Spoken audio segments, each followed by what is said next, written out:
The F and F chord, let's talk about it. The F chord is something you'll see early on in learning guitar, and most people really hate it. And I'm here to tell you today that there's a good reason why you hate the F chord, and there's a good reason why you struggle with it so much.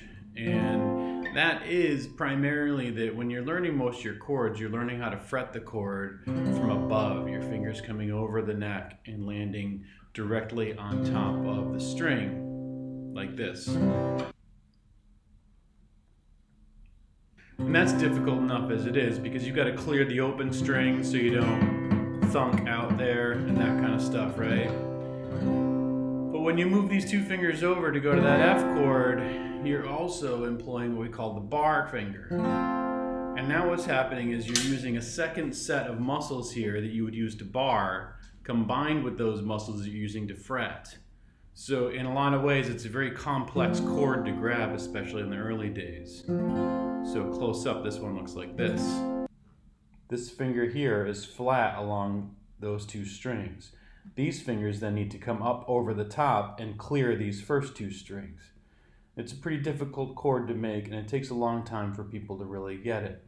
So a lot of people will avoid it by using a capo and playing out of the G shapes forever and ever. But you're missing a lot of good things here with learning how to play out of the key of C, for instance. Once you know the key of C and the key of G, you can capo into basically all 12 keys. So it's a good foundation to have. So let's talk about how we can manage that F chord, make it a little easier, and also really understand the function of the chord.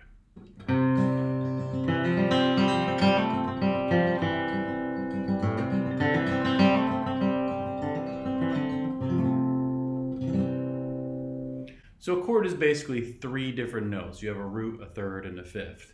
If that sounds like crazy theory to you, that's fine. But all you need to know is that three different notes of differing names is really what makes up the chord. When I play this version of the chord here that you see in all the beginner guitar books, that's got four notes. So what that means and what that tells me is one of those notes is repeated and I don't need it if I don't want it. I've got an F, an A, and a C. So right now, this is my F chord. This qualifies as an F chord. These three notes here qualify as the F chord without that bar finger up there. So I can go from a C chord and then bring these two fingers over to play that F chord. Now I have to be careful because that first string open brings in a different quality that maybe we're not trying to use right now.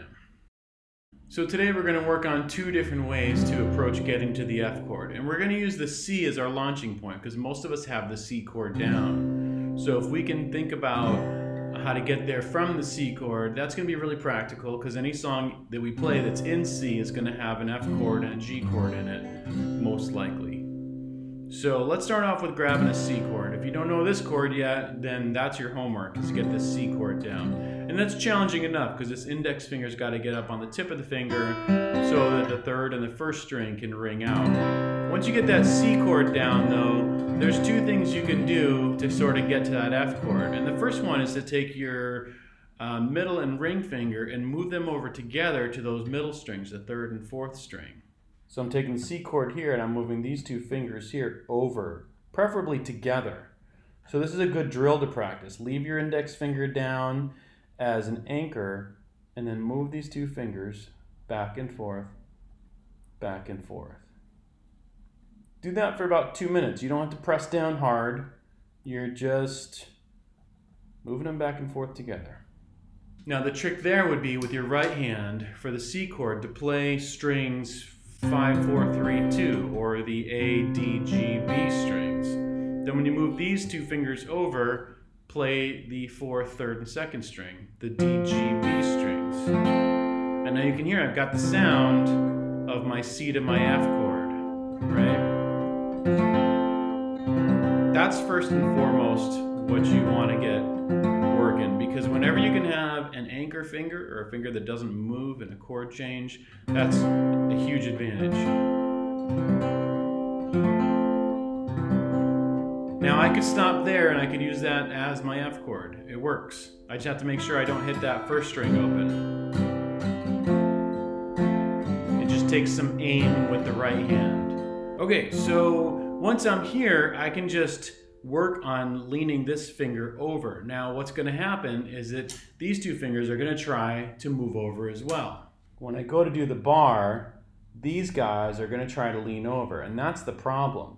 This finger has to independently squash these two strings at the first fret. You see that what's happening here? Let's see if I can get a better angle. There we go.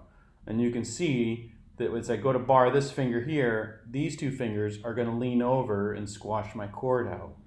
So I've got to figure out how to get this finger here to flatten out a little bit while leaving these two fingers up. I find kind of leaning back on the fingers helps rather than having them more parallel, leaning them, see how that's kind of perpendicular, now I'm leaning back.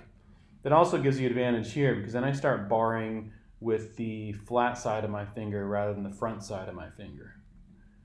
So that's pretty helpful there. But that's hard. And that doesn't mean you shouldn't practice it now. You should practice it now. And it's going to sound pretty crappy for a while.